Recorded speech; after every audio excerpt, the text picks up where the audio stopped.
Sin mga kaidolo, sa mapagpalang tanghali po sa inyong lahat.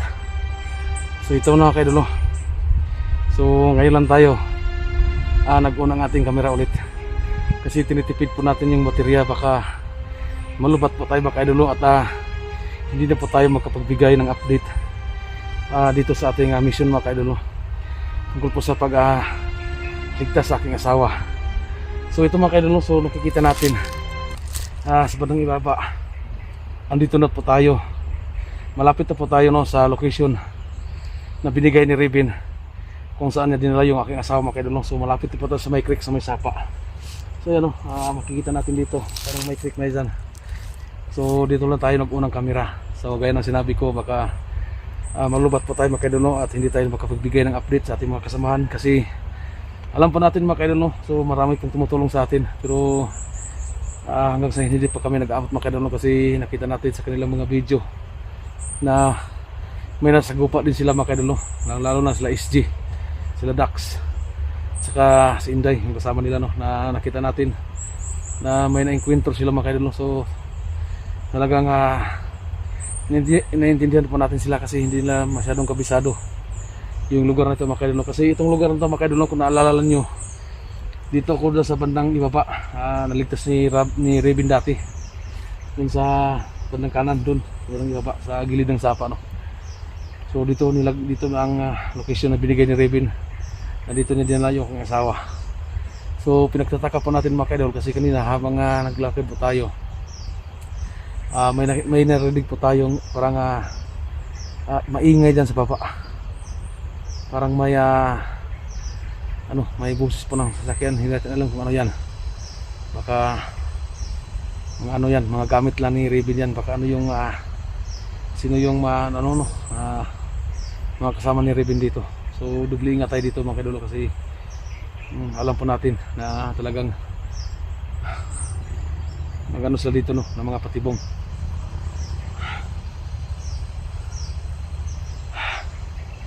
Pero hindi tayo pwedeng hindi pumunta dito, kasi ito yung location na binigay ni Rebin.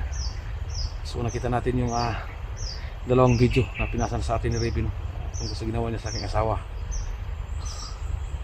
3 araw lang yung taning ng mga kaidolo. Pupugutan niya yung ulo yung asawa ko pag hindi ako pumunta dito, kaya mag2 araw na ngayon. So hindi tayo magpapahalata na nandito tayo sa paligid para makakuha tayo ng tsimpo. At kung may madaanan tayo dito,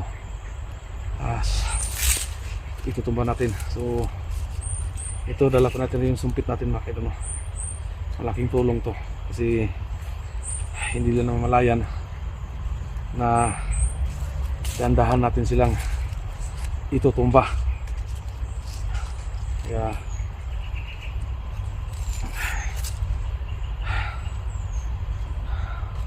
may baril tayo dito. Kung kinakailangan gumagamit, gamitin natin. So mga kaidolo, may narinig po tayo.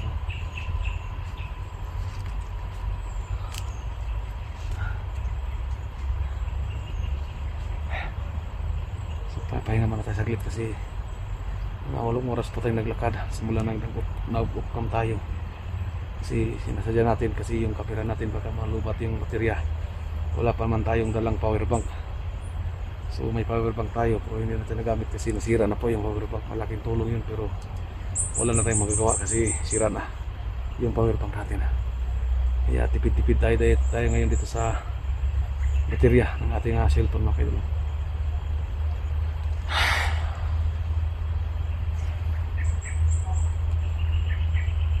Siyempre nasa sasakyan, parang dyan sa baba. So hanap tayo ng tsimpo, hanap tayo ng pwesto dito para makita natin yung creek na tinatawag nila. Yung parang sa gilid ng sapa na parang sinimento, yung creek yung tawag nila dito.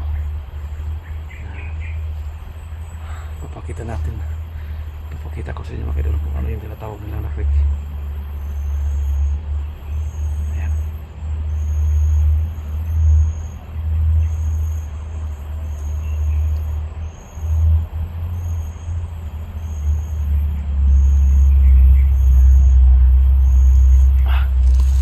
Pupunta tayo. titingnan natin yung creek mga kaidol, pero hindi muna tayo bababa. Dito muna tayo sa bandang itaas para maligo na daw tayo, para kung may mga tao mga nakaharang dyan, itumban natin gamit natin itong sumpit.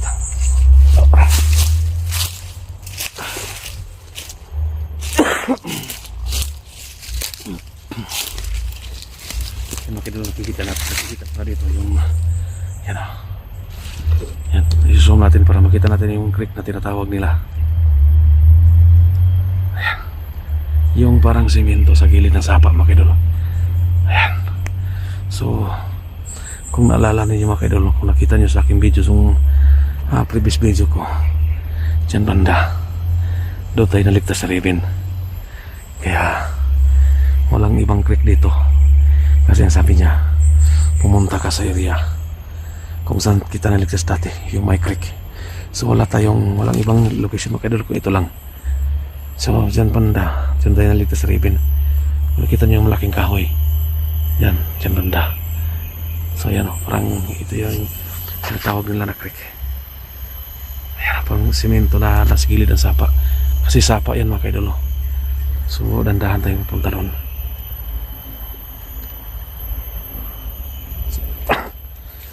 Tandaan tayo pumunta, pero mag-ingat lang po tayo mga kaidol.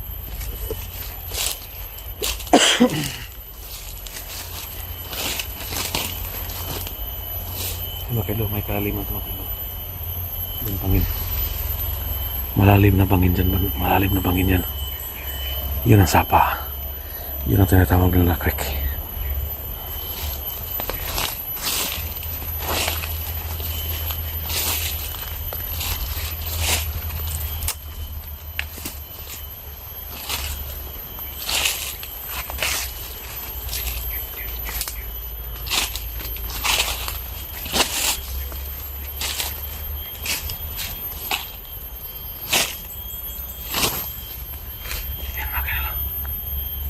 Malapit-lapit tayo dito sa My Creek.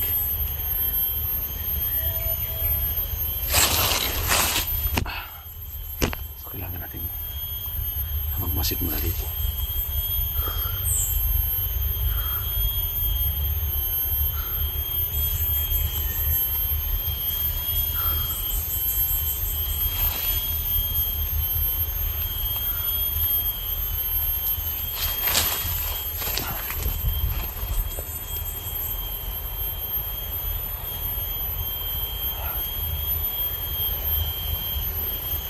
Dana dito.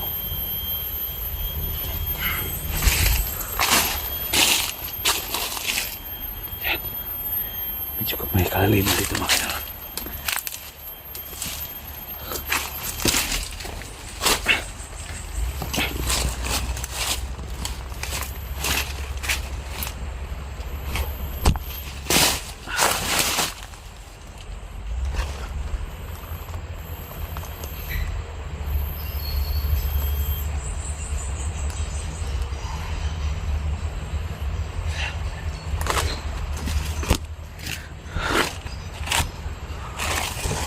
Mga kaidol, may narinig pa tayo ang daming sasakyan. Ayan.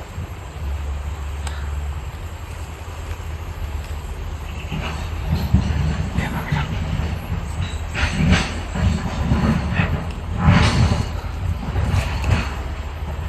Kailangan natin maghanap ng daan dito. Kailangan natin maghanap ng daan dito para makapunta lang dyan si Papa.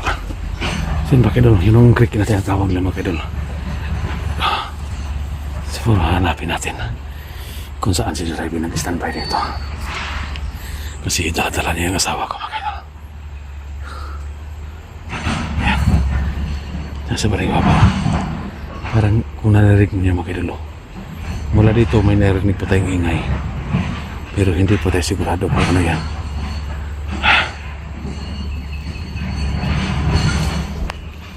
Dito dadaan, napakadelikado, so kailangan natin maghanap ng ibang daan dito mga kaidol.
na tinatawag nila. Kasi mga kaidol, nakikita ko na dito yung location mga kaidol, no? Kung saan ako niligtas ni Raven dati. Yan sa kabila. Yan sa may puno ng Palakata. Diyan ako naligtas ni Raven dati. Ito yung creek. Ayan. Yan ang yung creek mga kaidol, no? Yung tinatawag niya na creek. Kung nakita niyo mga kaidol, yung may parang may niyog. Ayan, parang may niyog dyan. Diyan ako na ligtas ni Raven dati. So, kailangan tayo mag-ingat dito. Kasi hindi natin alam na kung ano yung klaseng panganib na nakaabang dito.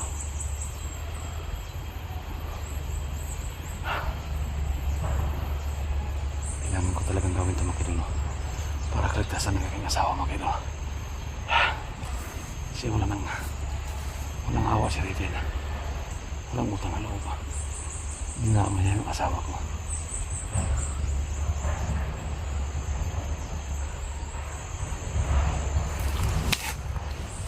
Malaki yung creek dito mga kaidol.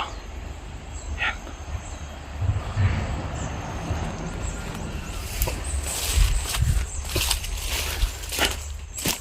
Ano tayo ng madaling daanan dito. Yan, may mga nakaharang dito ng mga puno ng kahoy. Yeah. Mahirapan tayo makahanap ng daanan dito.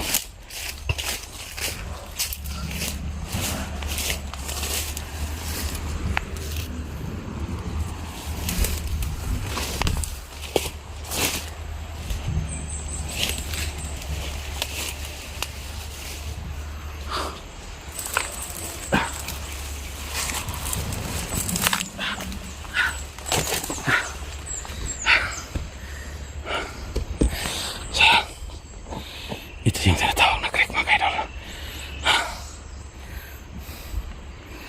Pero magbibliing natin ito. Hindi natin alam na kung ano yung panganib.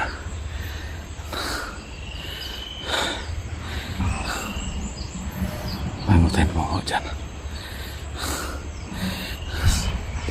Kasi mga kaidol,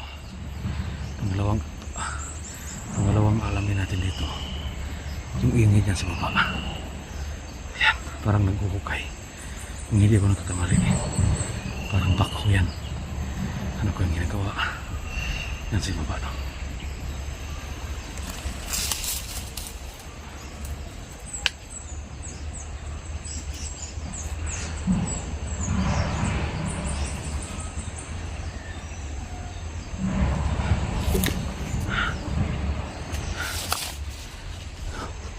Tandaan tayong bumaba mga kaidol. Dito tayo dumaan sa may kahoy na natumba.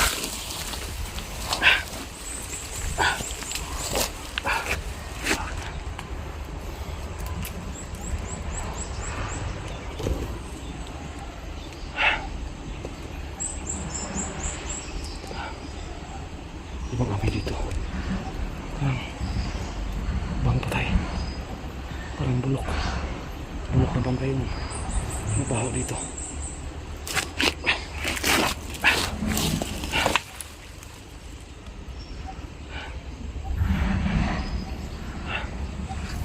So yan. Yan sa panay baba. Parang may naingay tayo na nakikinig dyan.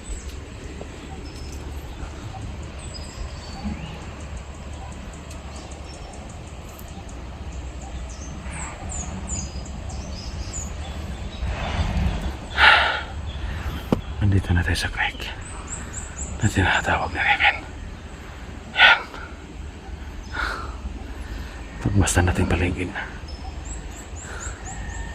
Baka na may nagabaw. Ay. Ah.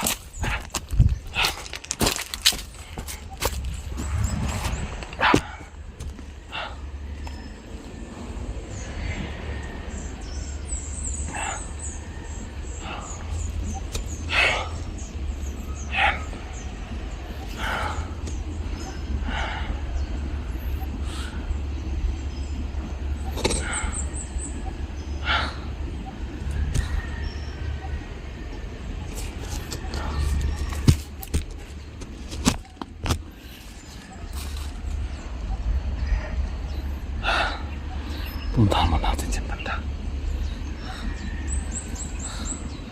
Puntahan mo natin dyan banda. Isurvey natin. Ba?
Magsikapan natin makapunta dyan banda.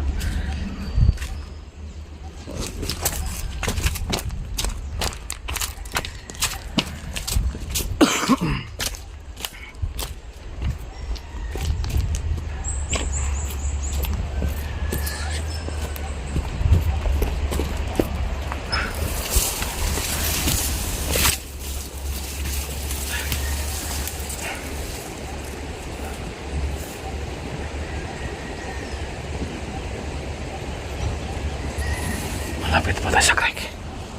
Ayan.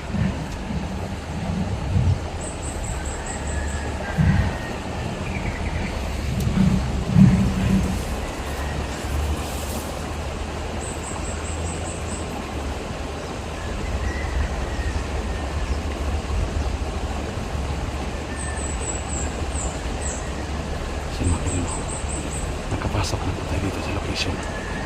So kailangan magdubli-ingat tayo dito. Kasi hindi natin alam na may mga patibong sila dito.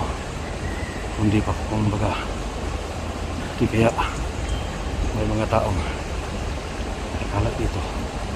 Mga tauhan ni Reading. Kaya dubli-ingat tayo dito ngayon.